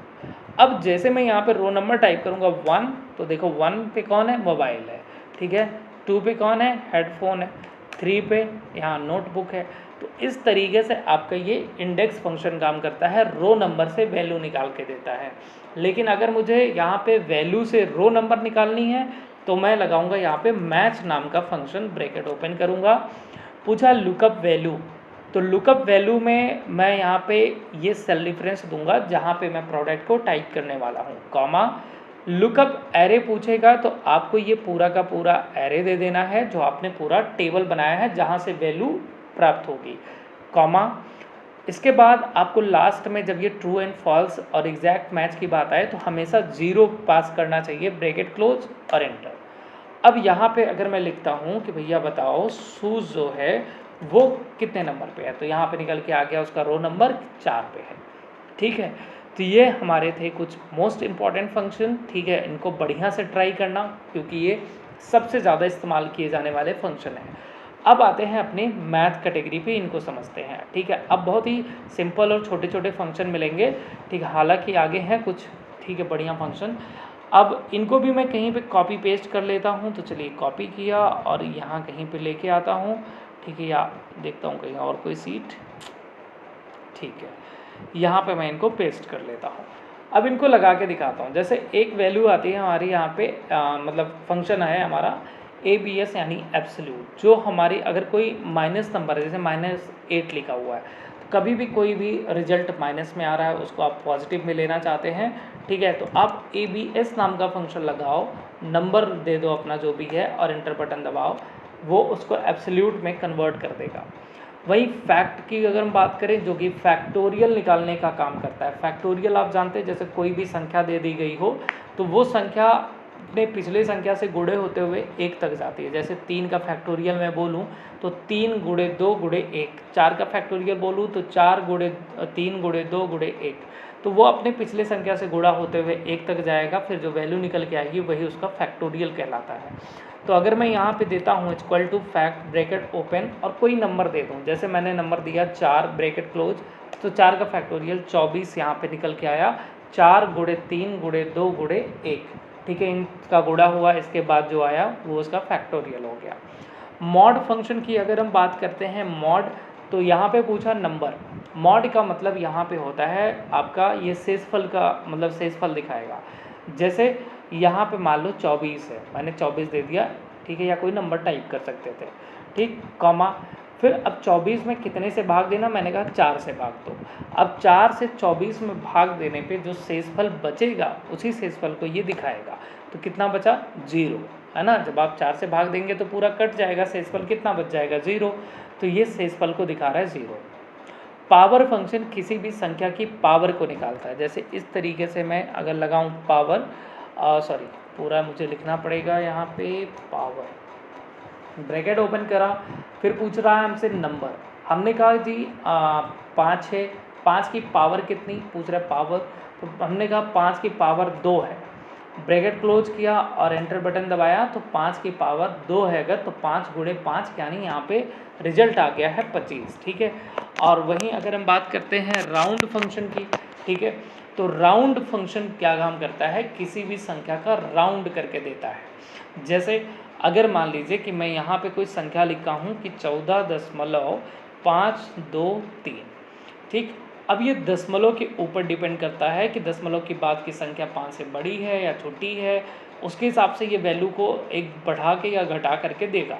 जैसे equal to round bracket open करता हूँ और पूछा ये नंबर, तो नंबर में मैंने यहाँ पे इसको टाइप कर दिया है जो मतलब दे दिया है सेल रेफरेंस जो मैंने लिखा था, कॉमा, फिर पूछ रहा है नंबर ऑफ डिजिट। तो नंबर डिजिट का मतलब कि दशमलव के बाद कितनी संख्या देखनी है। अगर मैं कह दूँ दशमलव के बाद बस 2 संख्या देखनी है, ब्रैकेट क्लोज कर दूँ और एंटर, तो यहाँ पे दशमलव के बाद 2 संख्या, तो ये देखिए 2 संख्या दिया। लेकिन अब ध्यान से देखना, 52 की जगह जैसे मैं ये यहाँ पे ऐसा करता हूँ, कुछ इस तरीके से मैं 62 कर देता हूँ, बल्कि एक सेकेंड, अभी ये सेम रिजल्ट देगा, तो मैं समझाने के लिए ना 1 ले लेता हूँ, ठीक है।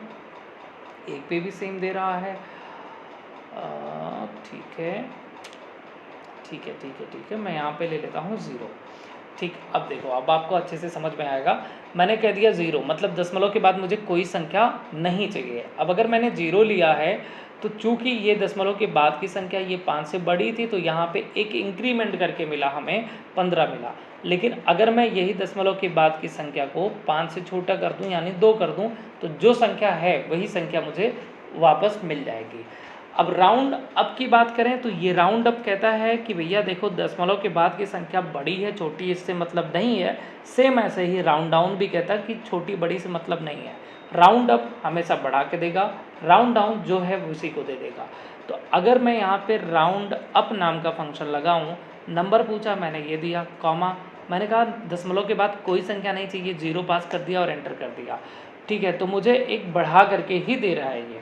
लेकिन अगर मैं राउंड डाउन कर देता हूँ यहाँ पे, ठीक है, राउंड डाउन फंक्शन, नंबर दे दिया हमने, कॉमा, नंबर ऑफ डिजिट पूछा, तो नंबर ऑफ डिजिट में हमने दे दिया यहाँ पे 0। अब ये हमें वही सेम संख्या रिटर्न कर देगा जो है, ठीक है। अब अगला फंक्शन है हमारा प्रोडक्ट नाम का फंक्शन। तो प्रोडक्ट फंक्शन का काम होता है संख्याओं का गुणा करना, जिस प्रकार से सम फंक्शन का काम होता है संख्याओं को जोड़ना, ठीक है। तो प्रोडक्ट नाम का फंक्शन मैं लगाऊंगा, ब्रैकेट ओपन करूंगा, पूछा हमसे नंबर, तो यहाँ पे नंबर 1 में चलो मैं ले लेता हूँ यहाँ पे 15 को, फिर कॉमा लगाया, पूछ रहे नंबर 2, तो नंबर 2 में मैं ले लेता हूँ चलो ये 8 को।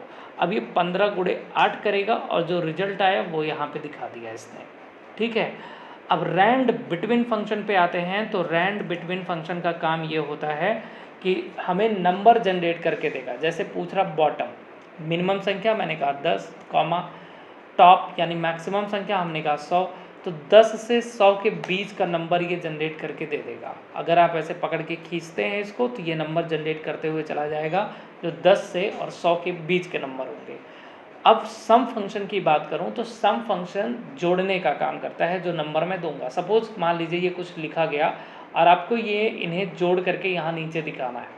तो अगर जोड़ करके दिखाना है तो इक्वल टू सम नाम का फंक्शन ब्रैकेट ओपन करना है आपको, और ये पूरी रेंज देनी है यहाँ से यहाँ तक, ब्रैकेट क्लोज और एंटर बटन दबाना है।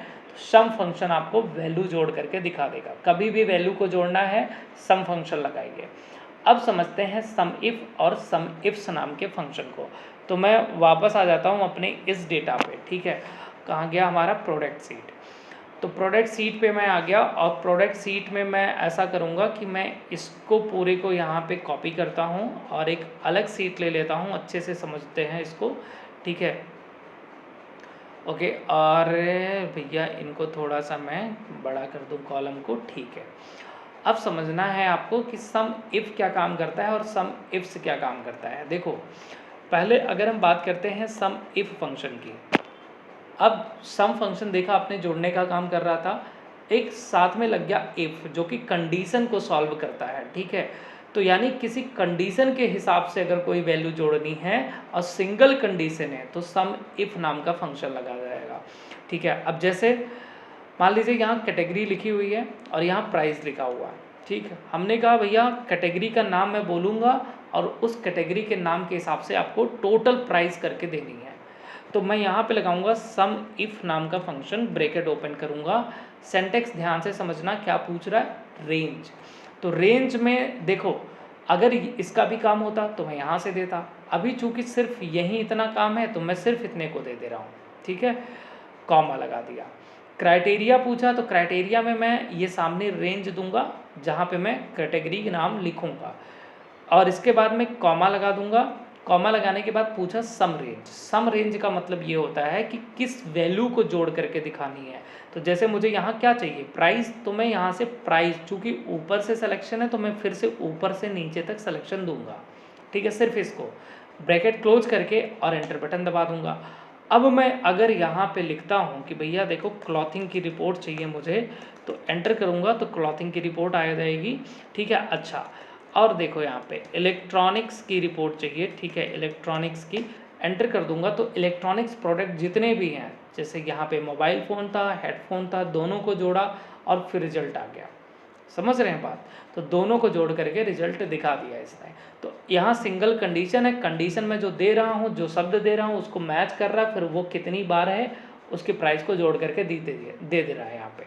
लेकिन अगर मैं यहीं कंडीशन बढ़ा दूँ, एक से ज़्यादा कंडीशन, जैसे मैं कह दूँ कि अब मैं प्रोडक्ट नेम बोलूँगा, फिर कैटेगरी, फिर उसकी प्राइस देना है, या हो सकता है 3 के बजाय 4 कंडीशन हो, 5 कंडीशन हो, तब सम इफ्स नाम का फंक्शन लगेगा। अगर कंडीशन बढ़ जाती है, एक से ज़्यादा हो जाती है और उसके बिहाफ पे आपको जोड़ करके दिखाना है, तब आप लगाएंगे सम इफ्स नाम का फंक्शन। तो सम इफ्स ब्रैकेट ओपन, क्या पूछा यहाँ पे इसने, सम रेंज। सम रेंज में जैसे भी दिया था कि वो रेंज जिसको जोड़ना है, कॉमा, फिर पूछा क्राइटेरिया रेंज 1, तो क्राइटेरिया रेंज 1 में आपको क्या करना है, ये देखो पहली क्राइटेरिया हो गई, ये दूसरी क्राइटेरिया।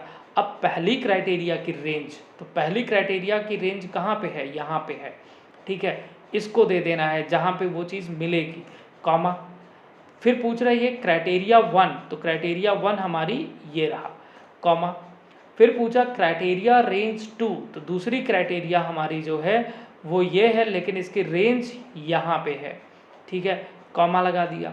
फिर पूछा क्राइटेरिया 2, तो दूसरी क्राइटेरिया हमारी यहाँ पे है, और फिर इसको मैं ब्रैकेट क्लोज करता हूँ और एंटर बटन दबाता हूँ।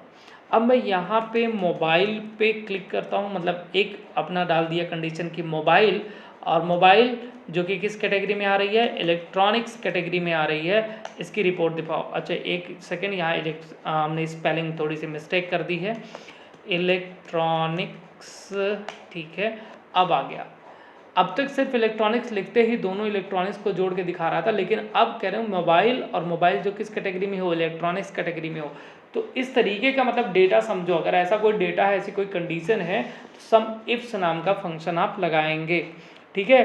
तो उम्मीद करता हूँ कि ये भी फंक्शन आपको समझ में आ गया होगा। अब समझिए सम प्रोडक्ट नाम का फंक्शन, ठीक, सम प्रोडक्ट। तो सम प्रोडक्ट में भी मैं इसी को लेके चलता हूँ और आराम से समझ में आएगा कहाँ गया हमारा डेटा। अब भाई सम प्रोडक्ट में इफ़ हो गया, डेटा कहाँ चला गया हमारा, शीट 3 ये रहा, ठीक है। चलो आगे ना मैं एक और चीज़ ले लेता हूँ, क्वांटिटी, और मैं क्वांटिटी यहाँ पे कुछ ले लेता हूँ, इतना इतना इतना, ओके। अब जैसे ये प्रोडक्ट है, यहाँ क्वांटिटी है, मैंने कहा इनका पूरा टोटल अमाउंट कितना हो रहा है वो बताओ, ग्रैंड टोटल।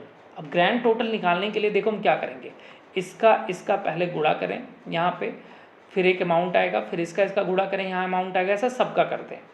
इसके बाद जो टोटल अमाउंट यहाँ निकल के आ रहा होगा, यानी नेट अमाउंट, उनको योग कर दें, फिर जाकर के कहीं पे आपका ग्रैंड टोटल निकलेगा। तो अब यहाँ पे ये स्टेप ना करना पड़े, हमें डायरेक्ट ग्रैंड टोटल मिल जाए, उसके लिए हम यहाँ पे सम प्रोडक्ट नाम का फंक्शन लगा देंगे। सम प्रोडक्ट फंक्शन जो पहले गुणा कर लेता है क्वांटिटी अमाउंट जो भी आप देंगे, दो रेंज, फिर उनको ऐड करके दिखा देगा। देखिए मैं यहाँ कहीं पे निकाल के दिखाता हूँ, तो इक्वल टू सम प्रोडक्ट, ठीक है। पूछा एरे 1, तो एरे 1 में चलो मैंने ले लिया ये प्राइस को, कॉमा, एरे 2 पूछा, हमने ले लिया क्वांटिटी को, ठीक, ब्रैकेट क्लोज किया और एंटर बटन दिया। और जैसे ही इतना किया तो इसने ऑटोमेटिक हमें फाइनल ग्रैंड टोटल करके दे दिया है, यानी पहले इनका गुणा किया, जितना आया उसका योग कर दिया और फिर ये अमाउंट आ गया, ठीक है। तो अगर इस तरीके से कभी ग्रैंड टोटल चाहिए हो कि गुणा हो करके फिर प्लस करके उनका दिखा दे, तो आप सम प्रोडक्ट नाम का फंक्शन लगा दीजिए, आराम से निकल के आएगा। अब यहाँ पे एक फंक्शन आता है सब टोटल के नाम से, काफ़ी बढ़िया फंक्शन है, इनको भी समझते हैं सब टोटल क्या होता है। देखिए मैं यहाँ पे ना इनकी प्राइस को यहाँ कैलकुलेट करता हूँ, तो मैं यहाँ पे लगाता हूँ सम नाम का फंक्शन, ब्रैकेट ओपन करता हूँ और यहाँ से यहाँ तक की रेंज दिया, ब्रैकेट क्लोज करके एंटर बटन दबा दिया, इतना आया। अब मैं यहाँ पे लगाता हूँ फ़िल्टर, फ़िल्टर जो कि होता है डेटा को छांटने के लिए, तो यहाँ से मैं फ़िल्टर यूज कर लेता हूँ, ठीक है। अब हमसे कहा गया कि मोबाइल और शूज़ इनकी रिपोर्ट चाहिए, तो मैं यहाँ पे जाके क्लिक करूँगा और यहाँ से सबको हटाऊँगा और मैं यहाँ से मोबाइल और शूज़ जिस भी प्रोडक्ट की रिपोर्ट चाहिए रिपोर्ट लूँगा। अब ध्यान देना इसके टोटल अमाउंट पे, ठीक है, 20,250 रुपये है। ओके करता हूँ। अब यहाँ जब फ़िल्टर हुआ हमारे सामने 2 रिपोर्ट, लेकिन टोटल जो है वो अभी भी पूरे अमाउंट का है। समझ रहे हैं बात? तो कई बार ऐसा होता है कि अगर हम फ़िल्टर करते हैं कुछ प्रोडक्ट, तो जितने प्रोडक्ट फ़िल्टर हैं बस उतने का ही हमारे सामने अमाउंट चाहिए, सबका अमाउंट नहीं चाहिए, ठीक है, सबका टोटल नहीं चाहिए। इसके लिए अब हम क्या करेंगे, यहाँ पे फिर वापस एक काम करता हूँ, पहले मैं फ़िल्टर हटाता हूँ। तो मैं चाहता हूँ मतलब ये जो टोटल है ना ये अपडेट हो, फ़िल्टर के हिसाब से अपडेट हो। तो मैं यहाँ पे इसको हटा करके लगाऊंगा सब टोटल नाम का फंक्शन। सब टोटल, इसके अंदर मैं लगा दूंगा यहाँ पे सम नाम का फंक्शन। अब सम फंक्शन लगाना है तो सारे फंक्शन यहाँ पे शो हो रहे हैं और उनका एक कोड नेम है। जैसे सम का यहाँ पे शो हो रहा है 9, तो मैं यहाँ पे लिखूँगा 9 bracket open, sorry comma. Comma देने के बाद अब आप रेंज दे दीजिए जिसको आप जोड़ना चाहते हैं और ब्रैकेट क्लोज करिए और एंटर बटन दबाइए। अब फिल्टर करिए आप। अब जब आप फिल्टर करेंगे, जिस भी रिपोर्ट को फिल्टर करेंगे, आप देखेंगे बस उतने का ही यहाँ पे टोटल शो करेगा। देख रहे हैं, उतने का ही टोटल शो हो रहा है ना। तो फिल्टर के हिसाब से यहाँ पे वो जो रिजल्ट था वो अपडेट हो रहा है। तो इस तरीके से आपका सब टोटल फंक्शन यूज किया जाता है। तो इतना फंक्शन आपको समझ में आ गया होगा, ठीक है। ओके, ये कहाँ से बीच में आ गए भैया, हट तो जाओ। तो हटने का नाम नहीं ले रहा भाई।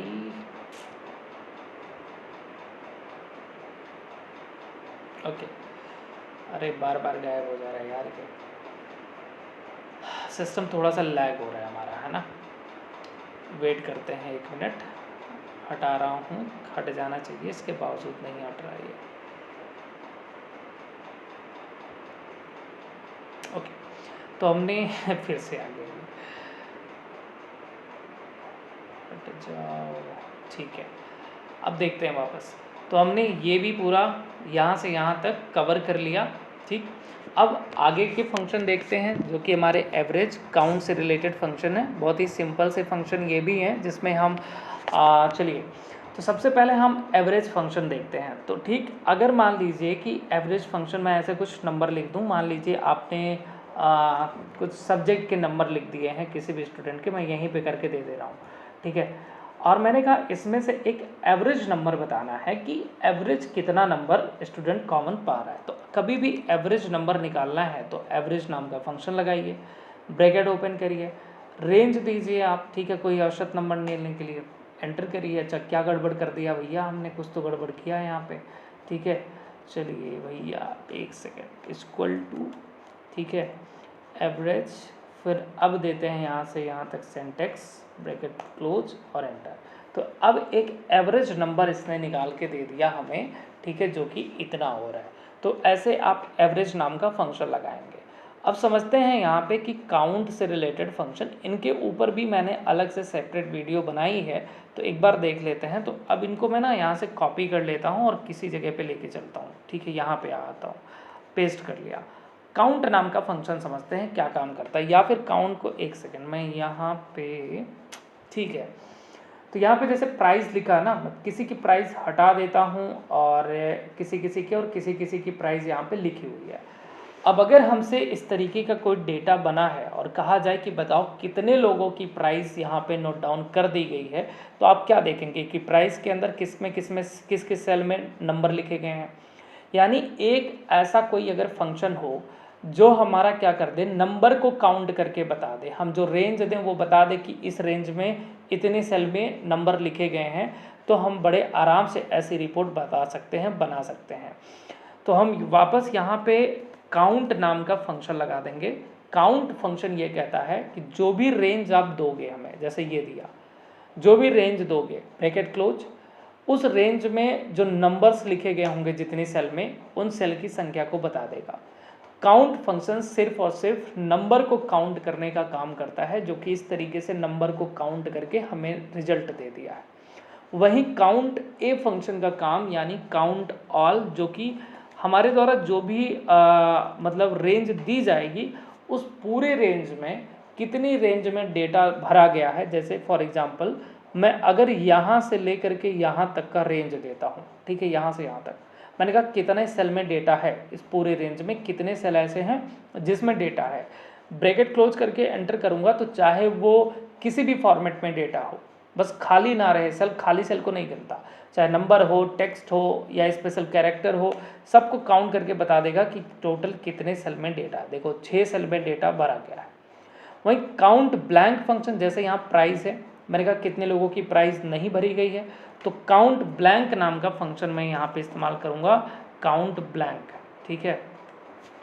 काउंट ब्लैंक फंक्शन कहता है जो रेंज दी जाएगी उस रेंज में कितनी ऐसी रेंज हैं जो खाली पड़ी हुई हैं, उन खाली रेंज को गिनने का काम करेगा काउंट ब्लैंक नाम का फंक्शन, जो कि काउंट करके बता दिया कि 2 ऐसी रेंज हैं जो कि खाली पड़ी हुई हैं।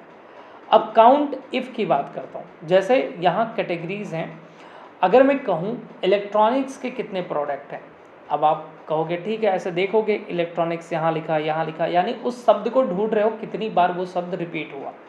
अगर कोई ऐसा रिपोर्ट निकालना है, ऐसा कोई सिचुएशन है कि जहाँ पे कोई शब्द आपको ढूंढना है और पता करना है वो कितनी बार है, तो काउंट इफ़ नाम का फंक्शन लगाइए। काउंट करेगा कंडीशन के हिसाब से, जो आप देंगे कंडीशन उसको ढूंढ के बताएगा वो। तो देखिए ज़रा, काउंट इफ़ नाम का फंक्शन हम ऐसे लगा देंगे कि काउंट इफ़ ब्रैकेट ओपन, क्या पूछे, रेंज, हमने कहा यहाँ से यहाँ तक की रेंज है, कॉमा, पूछा क्राइटेरिया। अब या तो मैं उस प्रोडक्ट को यहाँ टाइप कर दूँ या चलो एक सामने रेंज देता हूँ, ब्रैकेट क्लोज करता हूँ। अब अगर मैं इस जगह पे जो मैंने क्राइटेरिया बना रखी है, इस जगह पे जैसे मैं यहाँ पे लिखता हूँ कि इलेक्ट्रॉनिक, ठीक है, इलेक्ट्रॉनिक्स, तो एंटर करूँगा तो मुझे पता चल जाएगा कि इलेक्ट्रॉनिक्स के 2 प्रोडक्ट हैं। ऐसे जो भी कैटेगरी वाली मैं रेंज दिया हूँ, जो भी लिखूँगा पता चल जाएगा कि उसकी कितनी बार वो रिपीट हुआ है, इससे ये पता चलेगा कि वो प्रोडक्ट कितने हैं। समझ गए आप? तो इस तरीके से आप पता कर सकते हैं, ये था। अब वहीं मिनिमम, जैसे प्राइस लिखा, हमने कहा सबसे मिनिमम प्राइस कितनी है, तो मिनिमम नंबर निकालने के लिए मिन नाम का फंक्शन, ब्रैकेट ओपन करके रेंज दीजिए, एंटर करिए, तो मिनिमम संख्या कितनी आ गई आपकी, 50, है ना, यानी जो मिनिमम प्राइस है वो कितनी है, 50। सेम उसी तरीके से मैक्सिमम नाम का फंक्शन है जो मैक्सिमम वैल्यू को निकाल के बताता है, ठीक है। तो मैक्स, ब्रैकेट ओपन करके यहाँ से यहाँ तक की रेंज दिया, ब्रैकेट क्लोज किया एंड एंटर, तो मैक्सिमम वैल्यू निकाल के बता दिया कि मैक्सिमम वैल्यू इतनी है। तो ये फंक्शन इस तरीके से यूज में लिए जाते हैं। उम्मीद करता हूँ कि ये भी कैटेगरी वाले फंक्शन आपको समझ में आए होंगे। अब आते हैं अपने लास्ट कैटेगरी पे। तो अब यहाँ पे मैं आपको 1 से 2 फंक्शन लगा के दिखाऊंगा, बाकी आप खुद करोगे क्योंकि ये बहुत सिंपल फंक्शन है। और सबसे अच्छी बात तो ये है कि सबका सिंटैक्स बिल्कुल एक जैसा है, ठीक है। तो चलिए मैं इसको भी कहीं पे लिख लेता हूँ और फिर इसको अप्लाई करके दिखाता हूँ। जैसे मैं यहाँ कहीं पे, ओके, तो सबसे पहले डी गेट, जैसे अभी हमने वी लुकअप फंक्शन लगाया, ठीक है, एच लुकअप लगाया, जो काम वी लुकअप एच लुकअप करते हैं वो अकेला काम डी गेट करता है सेम। तो जैसे मैं ये लगाने का तरीका इनका बिल्कुल सेम है। जैसे मैं ये प्रोडक्ट आईडी को यहाँ से लेके, मतलब जो फील्ड है, कॉपी करता हूँ और कहीं पे पेस्ट कर लेता हूँ पूरी फील्ड को, ठीक है। तो डेटाबेस के जो भी फंक्शन लगाएंगे सबके लगाने का मेथड बिल्कुल यही है, सिमिलर है। तो इस तरीके से लिख लिया और लिखने के बाद में अब जैसे मैं ये चाहता हूँ कि मैं यहाँ प्रोडक्ट आईडी लिखूँ, फिर यहाँ पे उसका प्रोडक्ट नेम और कैटेगरी मिल जाए, तो जहाँ रिपोर्ट चाहिए वहाँ फंक्शन लगाइए, इक्वल टू डी गेट नाम का फंक्शन, ब्रैकेट ओपन करूँगा, पूछा डेटाबेस, इसका कोई सा भी फंक्शन लगाएंगे सेम यही आपको सिंटैक्स पूछे जाएंगे 3। जब डेटाबेस पूछेगा आपको ये पूरा डेटाबेस दे देना है, ठीक है। अब ध्यान से समझना, चूंकि मुझे ये रिपोर्ट यहाँ पे भी चाहिए, यहाँ पे भी चाहिए, और मैं पकड़ के खींचूंगा आगे की तरफ, तो मैं इसको लॉक कर दूंगा ताकि रेंज बदले ना। लॉक कर दिया, कॉमा, फिर पूछा फील्ड। अब फील्ड में क्या करना है, जिस कॉलम के नीचे आप फंक्शन लगा रहे होंगे उसके आप यहाँ पे डेटा में जा के उसके फील्ड पे क्लिक कर देंगे, जैसे प्रोडक्ट नेम पे।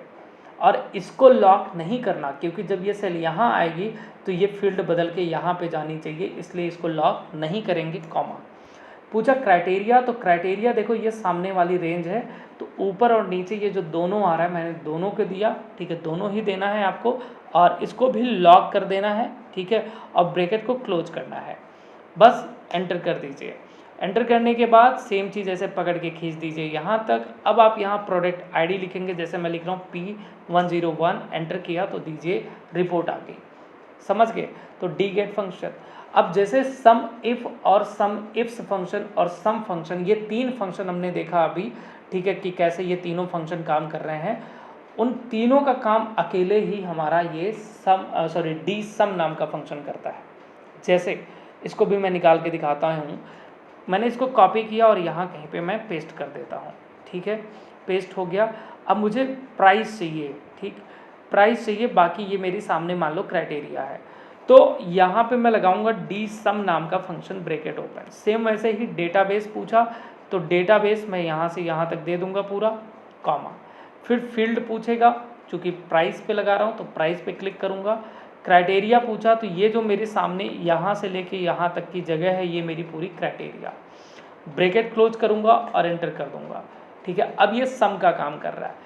जब मैं किसी भी यहाँ प्रोडक्ट को चूज करता हूँ, जैसे मैं यहाँ पे लिखता हूँ इस तरीके से टी शर्ट, ठीक है, टी शर्ट अगर मैं लिख करके, एक सेकेंड, टी शर्ट लिख करके एंटर किया, अब ये एक कंडीशन पे सर्च करके दिखा रहा है, तो यानी ये काम किसका कर रहा है, सम इफ का। यही मैं अपनी अगली कंडीशन डाल दूं तो मल्टीपल कंडीशन के हिसाब से रिपोर्ट दिखाएगा, यानी सम इफ्स का काम करेगा। बाकी जो दो रह रहे हैं इनको आप खुद से करेंगे, ऐसे ही हैं, सेम लगा दीजिए, वैल्यू पास करिए, रिजल्ट आएगा। तो ये इतने इंपॉर्टेंट फंक्शन थे जो मैंने एक ही वीडियो आपके लिए लेकर के आया और सारे फंक्शन कवर कर दिया। कोई और फंक्शन अगर ऐसा है जिसको आप पढ़ना चाहते हैं और मैंने नहीं कवर किया है तो कमेंट में लिखें, ठीक है। और वीडियो को लाइक ज़रूर करें क्योंकि ये मेहनत आपके लिए ही मैंने इतनी ज़्यादा की है, ठीक है। तो मिलते हैं अगली वीडियो में। Thank you so much, bye bye, take care.